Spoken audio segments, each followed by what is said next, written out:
I may have done something not so smart. I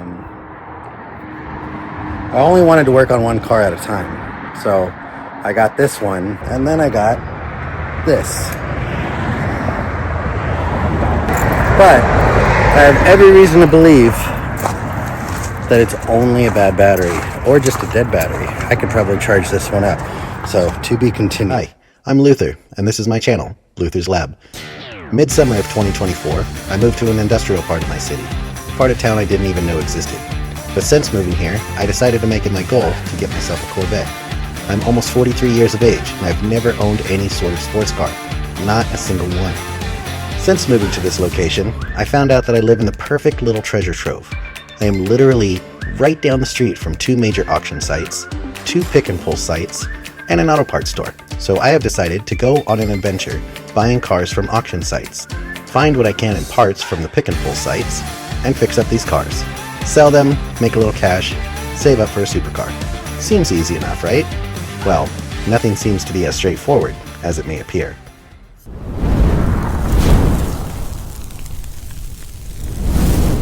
Fun fact, battery is under the passenger seat, so that's fun. This is not at all inconvenient, cheap, so cool. Thank you for this.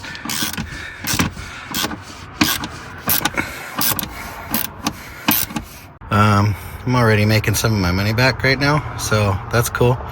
25 cents off the total price now. Boom. Still trying to get it out. Sorry, I know my shop is a mess here. But I put the battery on the charger. Unfortunately, even with having a decent charger, it still won't charge it. It says wrong, but it can't even register what's there. Because when I stop it and it shows the voltage, 0.0 volts, like there's absolutely nothing. You can drink the water that's in there. Let's just take a second to see how dirty my shop is. Eventually this is going to be all cleaned up, because that's why I got that shipping container way down yonder. It's for all of the stuff that's, well, not all of the stuff, because obviously I need shop stuff in here. And then, want to play a game? No, not right now, Billy. I'm busy. I do not want to play a game, thanks. But yeah, so anyways, that's where we're at. 0. So next on my list is a battery. Luckily I live right down the street. Ooh, I got a freaking lottery ticket. What? I gotta go check that out. All right, anyways, I'm gonna go get a new battery, see if that works. Okay, we have a light on, which is something. Oh, here we go. Let's see. Oh no. Dang it.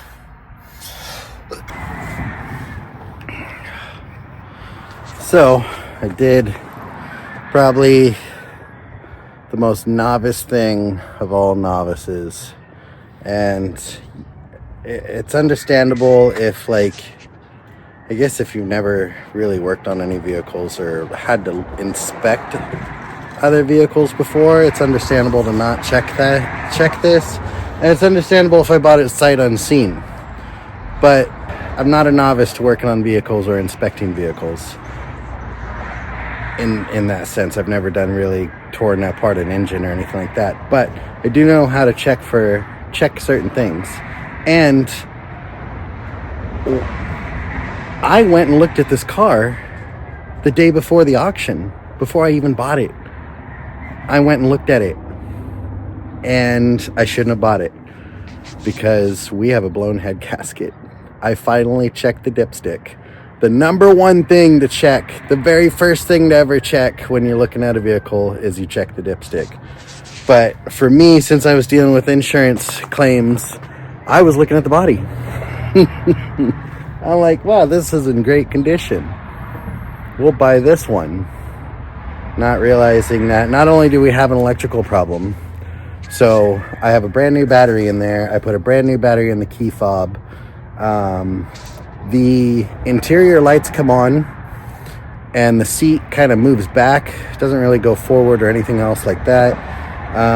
But nothing else is powered on. The cluster is completely black, dead. The screen over there is completely dead. There's no chime. Oops, I just pressed down the lock. Great. Why'd I do that? Just did that with my hand right now.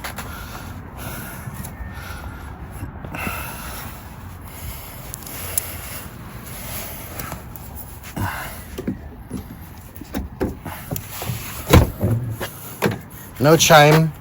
When the door opens, absolutely nothing lights up whatsoever. But we do get some lights up there. We get some back. Oh no, it's all the way back now, but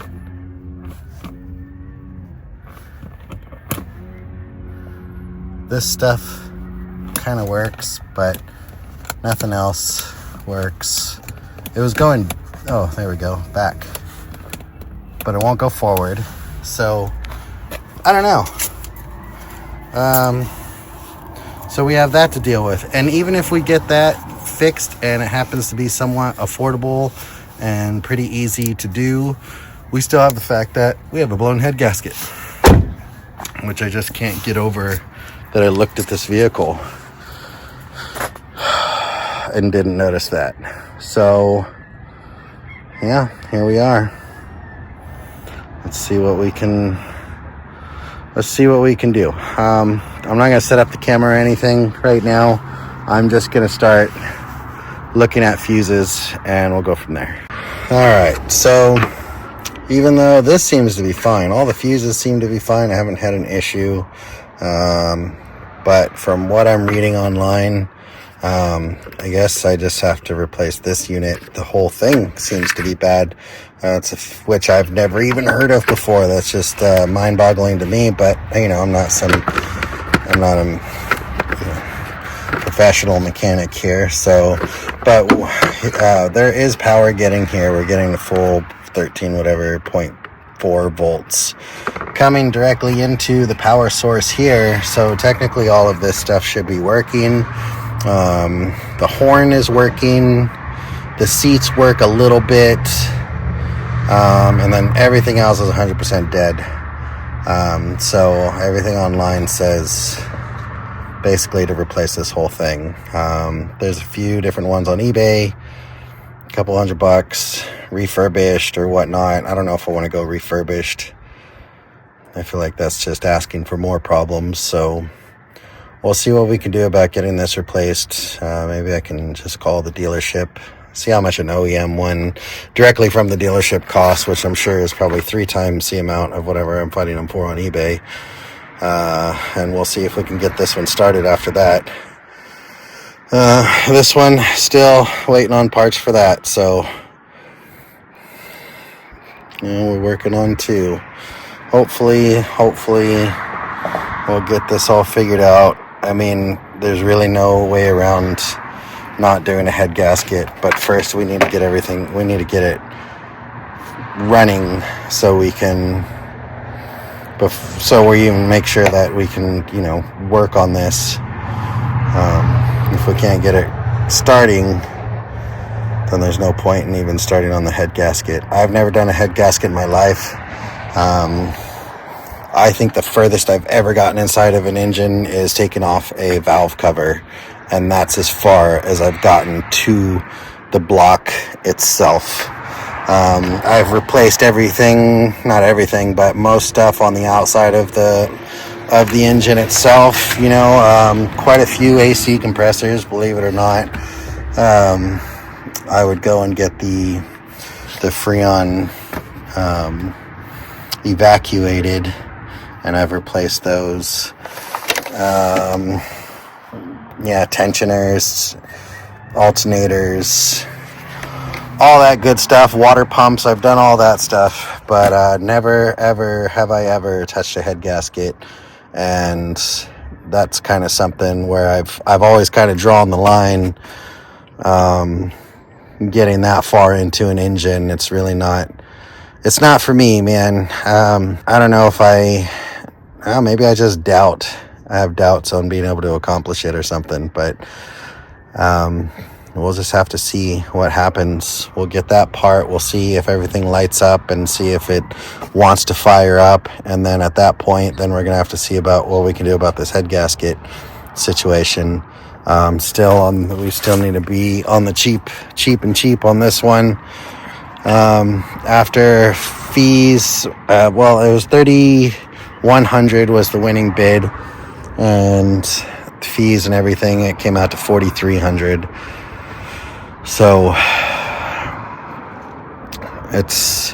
we're already looking at $4,300 that I've already paid, plus the $200 for the battery, $210 for the battery, and then another $10 for the key fob, which I'm hoping that it is the right key fob for this, because the little tag on the fob says for 2013 and this is a 2015. I'm just hoping somebody mislabeled it, but it is the correct key for this unit, so we don't have to worry about who knows what kind of money we'd be looking at trying to get a key for this. The only real value is, I think, around 10 grand is probably the highest I could possibly get for this. So we're already 45 in, 46, 47 in, so we're already to that halfway point of its value. Let's see how much further it goes, man. Hopefully we can still recuperate something from this unit on our way up to Corvette. If I can fix up a couple of units, make some money, and get a Corvette, I'm looking ideally for like a C7, which I don't mind actually purchasing from the auctions as well. So, anywhere between 15 to 20 grand for one of those at the auction, so they're damaged. I'm gonna have to at least fix up. Well, if I can make 5 grand a vehicle, that'd be 4 vehicles, but this one I might end up losing money on, and I'm not looking forward to that, because this one might put me negative, and then this one I might make some money, and then whatever I make off of this one would probably just cover the cost of this one and zero me out. So I'll be at ground zero after both of these vehicles, which is not good. It's not how we do it, but we'll see how it goes.